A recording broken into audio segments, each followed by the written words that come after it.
चलिए next question पर आते हैं। यदि x की पावर √6 प्लस रूट की पावर 6 है, अगर इस तरीके से क्वेश्चन आते हैं तो इस तरीके के क्वेश्चन में हमारे 4 टाइप के क्वेश्चन बनते हैं। कितने टाइप के क्वेश्चन बनते हैं?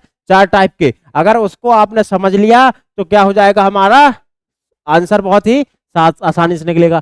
पहला टाइप का क्वेश्चन क्या होता है? पहला टाइप का क्वेश्चन है √6 प्लस √6 कहां तक जाएगा? इनफाइनाइट तक जाएगा। ठीक है। दूसरा केस जो होता है वो 12 ये कहां तक जाएगा? इनफाइनाइट तक जाएगा। ठीक है। तीसरा जो हमारा वो होता है 8 √8, ये मल्टीप्लाई में होता है। √8 इंटू √8 इंटू √8 इंटू √8 कहां तक जाएगा? इनफाइनाइट तक जाएगा। और चौथा केस होता है कि √5 कितनी बार जाएगा? 2 3 4 5 6 7 8 बार जाएगा। क्लियर है? इन 4 टाइप के क्वेश्चंस हमारे बहुत ही इंपॉर्टेंट क्वेश्चन होते हैं, बहुत ही महत्वपूर्ण क्वेश्चन होते हैं। हर एक बहुत ही ज्यादा अगर करनी से सवाल आते हैं तो ज्यादातर क्वेश्चन इसी टाइप के क्वेश्चन आते हैं। और अगर आपने इनका कॉन्सेप्ट अगर आपने पकड़ लिया, अगर इनका कॉन्सेप्ट आपने अगर अच्छे से पढ़ लिया ना, तो आपको 2 सेकंड या 5 सेकंड भी नहीं लगेंगे आपको इस तरीके के सवाल करने पर। ठीक है। तो आज हम इसी कॉन्सेप्ट की बात करते हैं। पहला कॉन्सेप्ट हमारा क्या कहता है? यदि 6 प्लस 6 करके अगर इनफाइनाइट तक जा रहा है, कोई भी है रूट के अंदर 6 प्लस 6 अगर इनफाइनाइट तक जा रहा है, या तो इसको हम क्या करते हैं, जो संख्या दी रहती है, जो अंदर हमारी संख्या दी रहती है, उसके हम ऐसे 2 गुणनखंड करते हैं जिनके बीच का अंतर कितना होता है? 1 होता है। ऐसे उन संख्या जो अंदर रहती है जो संख्या, उस संख्या का हम 2 ऐसे गुणनखंड करते हैं जिनके बीच का अंतर कितना हो? 1 हो। जैसे संख्या कितनी है? 6 के 2 ऐसे गुणनखंड हम करेंगे जिनके बीच का अंतर कितना होना चाहिए? 1 होना चाहिए। तो 3 इंटू 2 हो जाएगा। 3 इंटू 2, 2 गुणनखंड यही हो जाएंगे। इन दोनों के बीच का अंतर कितना है? 1 है। चलिए दूसरा है हमारा माइनस है। अगर तो माइनस है या चाहे प्लस हो, हम क्या करेंगे, लेकिन कहां तक जाना चाहिए? इनफाइनाइट तक जाना चाहिए। क्लियर? अगर इनफाइनाइट तक जा रहा है तो हम उन दोनों उस संख्या का क्या करेंगे, ऐसे 2 मल्टीपल ऐसे 2 फैक्टर में तोड़ेंगे जिनके बीच का अंतर कितना हो? 1 हो। जैसे 12 है, 12 का ऐसे फैक्टर तोड़ो, ऐसे 2 गुणनखंड तोड़ो जिनके बीच का अंतर कितना हो? 1 हो। तो भैया बोलो 4 इंटू 3 यही होगा, यही होगा कि नहीं होगा? कितना होगा? 4 इंटू 3 हो जाएगा। क्लियर हो गया? चलो तीसरा, अब इसमें देख लो, इन दोनों की बात हम करते हैं। तो अगर प्लस है तो बड़ी वाली संख्या आंसर होगी, अगर माइनस है तो छोटी वाली संख्या आंसर होगी। इतना सा टॉपिक हो गया। चलो एक और क्वेश्चन देख लो, कर लो भैया। √42 प्लस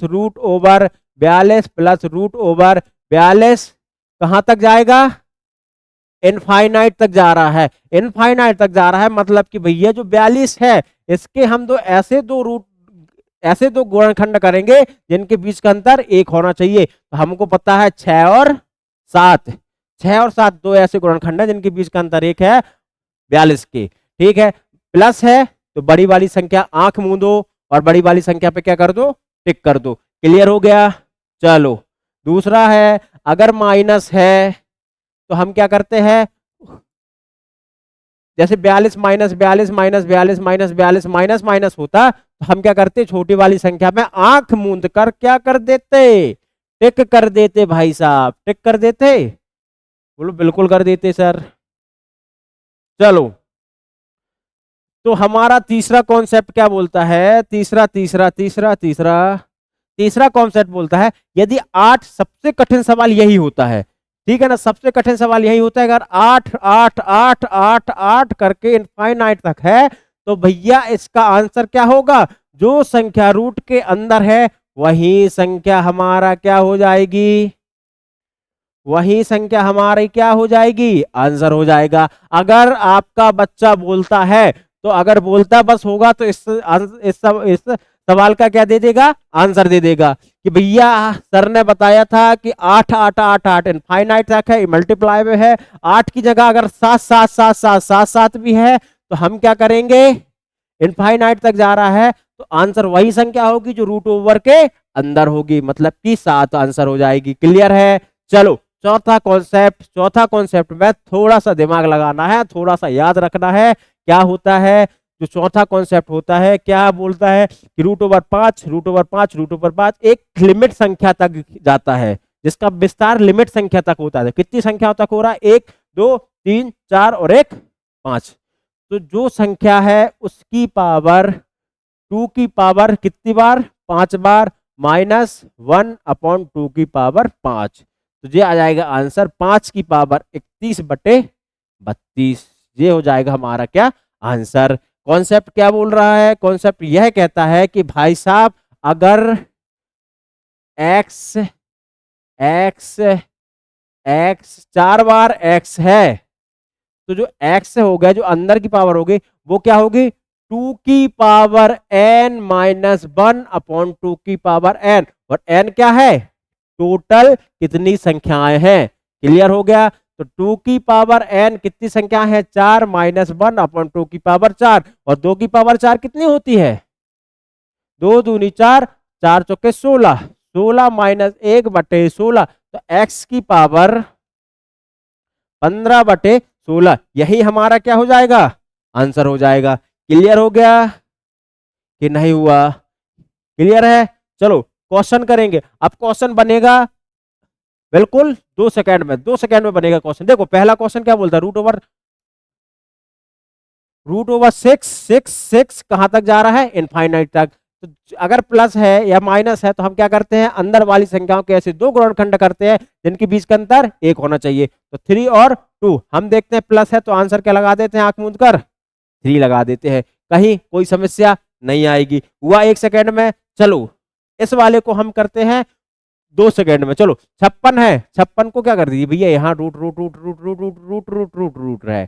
ठीक है, 56 को ऐसे 2 गुणनखंड, मतलब 8 7 56, 8 और 7 2 आ गया। माइनस है तो छोटी संख्या क्या? आंसर।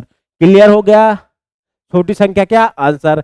कुछ समय लग रहा है, आंख मूंद कर भी आप इस सवाल को कर सकते हैं, बिल्कुल कर सकते हैं। अगर आप कॉन्सेप्ट पढ़े हो तो आंख मूंद कर भी इस सवाल को क्या कर दोगे? सॉल्व कर दोगे। चलो नेक्स्ट क्वेश्चन। इसका आंसर अपने बच्चे से पूछ लेना, एक बार क्लास करा देना और बच्चे से पूछ लेगा इसका आंसर, वो बता देगा। कितना हो जाएगा? 7 हो जाएगा। क्यों हो जाएगा? क्योंकि सर आपने बताया है कि अगर root over 7 into root over 7 into root over 7 अगर इनफाइनाइट तक जाता है तो इसका आंसर वही संख्या हो जाती है जो संख्या रूट ओवर के अंदर होती है। तो हमारा आंसर कितना हो जाएगा? 7 हो जाएगा। क्लियर हो गया? यह हमारी घातांक एवं करने की क्लासेस होती है समाप्त। ठीक है, मैंने कहा था कि बहुत छोटा सा चैप्टर है, काफी कम क्वेश्चन थे, तो आपको इतने ही क्वेश्चन अगर आपसे बनते हैं, हमको सबसे पहले क्या समझना चाहिए था? कॉन्सेप्ट समझना चाहिए था। तो आशा करता हूं कि आपको घातांक एवं करने के कॉन्सेप्ट का अच्छी तरह से समझ में आ गए होंगे। ठीक है, जितना भी मैंने पढ़ाया अगर उतना भी आपको घातांक एवं करने में पढ़कर जाते हैं तो आपसे सवाल जरूर बनेंगे। ठीक है, तो आप अपनी प्रिपरेशन को बहुत अच्छे से करते रहिए, अपने स्वास्थ्य का ध्यान रखिए। और दीपावली आने वाली है तो दीपावली को बहुत ही अच्छे से दीपावली बनाइए। मेरा आशीर्वाद और मेरा साथ आपके साथ हमेशा रहेगा। धन्यवाद।